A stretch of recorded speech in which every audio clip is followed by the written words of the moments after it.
Okay, guys, check this out. So I want to see how this works, and I'm gonna try to see if I can do this video right in Screencastify. Cut down the amount of playing around with different applications. If I can do it straight into this would be sweet. So Doggerland, the most I touched on this in one of the early podcast episodes, but the most interesting place you may not have heard of. Um, One important thing to keep in mind: Doggerland. Dogger is just a name of a type of. It's like a Norwegian word that means something like boat. So the people, this is area that's all around like England that's now underwater that used to not be underwater, and the people that basically were fishermen on that water started to find evidence of earlier civilizations below, and because the boats that those people used were called doggers, it's called Doggerland. So super kind of dumb name, but super fascinating idea. So check this out. Europe. Today it's densely populated, accommodating a population of more than 743 million. With so many people on Earth's second smallest continent, nearly every square kilometer of land must be put to good use with no exceptions. But what if I told you there was a massive piece missing from it? You'd probably say we have satellites, so there's no way we could have missed that. But it's true. And no, I'm not talking about some little island somewhere. I'm talking about a landmass roughly the size of Great Britain, which was once as densely populated as the rest of Europe, but that's now completely missing from the map. Here's a picture of modern-day Europe. And here's what it looked like roughly 8,000 years ago, minus the glaciers. You might notice the most change happens right here, in the North Sea. Here it is again, today and 8,000 years ago. Here's a closer map with modern-day borders drawn in, so you can really see the difference. You can see this area that was once the North Sea is now almost entirely land.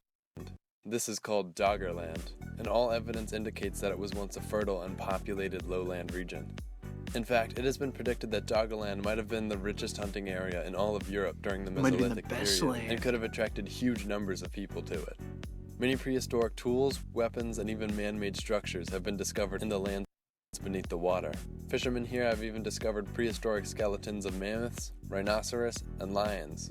Studying the contours of the ocean floor here also revealed many lake beds and river valleys. In fact, roughly 10,000 miles of river channels have been revealed through the use of seismic surveys. It was even found that several important rivers in Europe today, including the Thames, Rhine, Seine, Meuse, and Scheldt, once all joined together to form a single impressive river which ran through where the English Channel is today.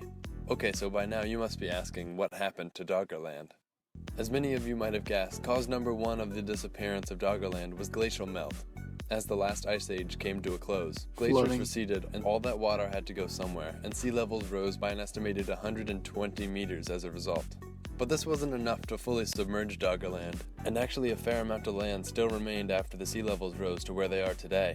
The second cause is a process known as isostatic rebounding, which is exactly what it sounds like. Well, what does it sound like, you might ask? In short, during the ice ages, the glaciers to the north of Doggerland weighed so much on the crust they actually pushed the crust down into the mantle and hoisted the surrounding areas further up, like a seesaw, but on a massive scale. Once this ice started melting, this process began to reverse, and the elevation of all of Doggerland actually decreased, while the elevation of the area that had previously been under ice increased until everything was back to normal. Even greater portions of Doggerland were lost as this process took its toll on the land.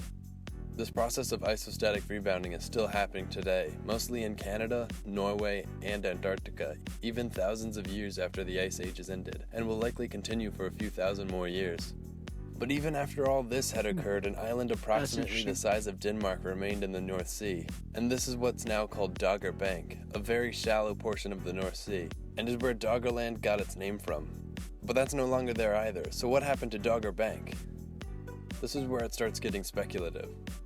Cause 3, well, it's more of a recent hypothesis. It suggested that the final event which caused the total submersion of Doggerland was a mega tsunami. And yes, that's the technical term for it. You see, just a couple thousand miles away, off the coast of Norway, around 6200 BCE, there was a series of 3 massive underwater landslides, collectively called the Storegga Slide, most likely caused by an earthquake nearby. This event created one of the largest tsunamis known to man, and sediments from this tsunami have been found 8,000 all over the something North years Atlantic ago. region. Fossils found in the sediment layer created by this event roughly match the time that Doggerland became inundated with water. This is also thought to have been the event which separated Great Britain from continental Europe for good. But if it weren't for that random disaster, Europe could have possibly been home to another small region or even a whole country. Now, if you're thinking this all sounds like the setup for a real-world Atlantis, you're not alone. It has been speculated that this land could have been the origin for such an idea. However, for the most part, the influx of water would have been gradual to the people living there, and would have given them plenty of time to escape to the surrounding regions. This also may explain why northwestern Europe was more densely populated than it should have been at this time. Well, except for those people who might have stuck it out to the end, because I'll remind you, there was a mega tsunami that washed away significant portions of land. What I'm saying is if you had to ask me where I thought the sunken city of Atlantis might be, I'd probably say somewhere on Doggerbank in the North Sea. So the next thing you might be asking is what Doggerland would be like today if it still existed. And well, first off, I'm gonna try pausing it and see if that. I know it skipped a few times, but it seems to have kind of caught itself. So hopefully this is doing okay. Yeah, it's hard to read about Doggerland and not make too um kind of obvious connections.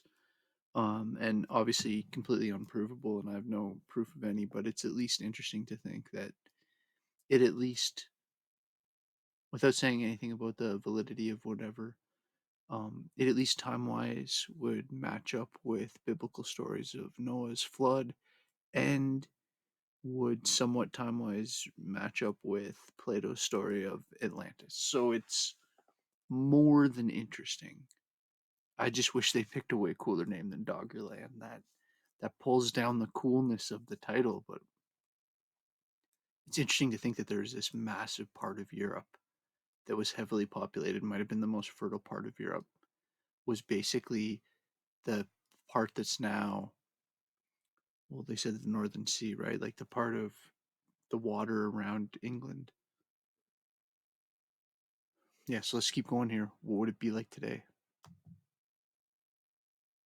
it probably wouldn't be called Doggerland, as it only got that name from Doggerbank, which got its name from the old Dutch word for fishing boat, dogger, which I'm probably mispronouncing. Dogger? Doger? Dozier? And I doubt there'd be much cod fishing there if it was still land. Trying to guess much more about the modern Doggerland is difficult, but I'll try anyway. I'm also going to keep calling it Doggerland, even though I just pointed out that's not what it would be called, probably. I'm just trying to keep things simple, okay? This guy's kind of So funny. first, Doggerland would most likely be a very wealthy nation, as it lies over substantial oil and natural gas reserves that make surrounding countries billions of dollars annually. Ironically, Wow. however, Doggerland would likely also be a huge proponent of green and renewable energy due to its low-lying geography and vulnerability to widespread flooding. Doggerland was also, as I mentioned before, predicted to be a fertile land with many rivers, and would most likely have served an intense agricultural purpose. The spot where several major European rivers met and flowed into the ocean would have likely been an extremely strategic spot, and likely would have become the home to a massive harbor and highly populated city. If Doggerland was a country of its own instead of belonging to one of the existing European nations, it would probably be a powerful nation comparable to the UK or Germany. But other than that, See, it's that- impossible to guess how isn't this that country would have alone interesting impacted the enough? history of Europe and the world as a whole. Doggerland should remind us of the potential impacts of So a remember, like, when we're saying that this was a place, or when he's saying and when I'm saying that this was a place inhabited by people, this is like way back in prehistory, way before written history.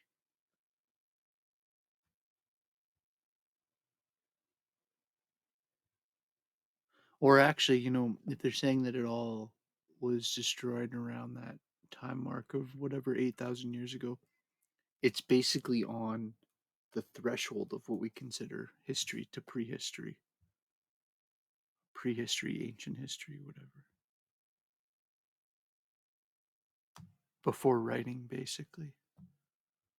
changing climate and the dangers many of us will face as the sea levels continue to rise. I'm not saying this is a good parallel for our modern times as we see the northern ice caps disappearing due to man-made emissions, but actually I am. That's exactly what this is. If we continue to warm the climate, we could very well end up like those early inhabitants of Doggerland, forced to move to higher ground until there's nowhere left to go, and then a mega tsunami kills us all anyway.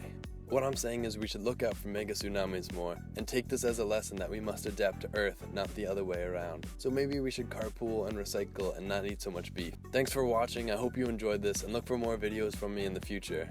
All right, well, whatever.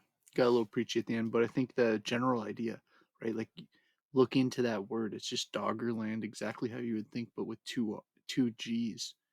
This lost continent of, or lost country, not continent of Europe.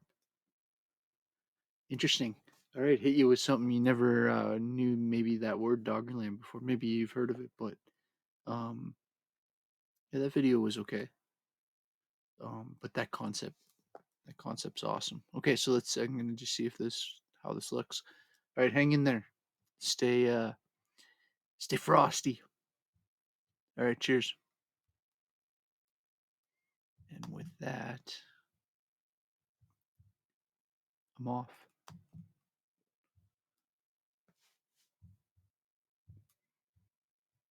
Or maybe not. Okay, that's like the least smooth ending of all time. Love you guys. Cheers. This will be my ending here.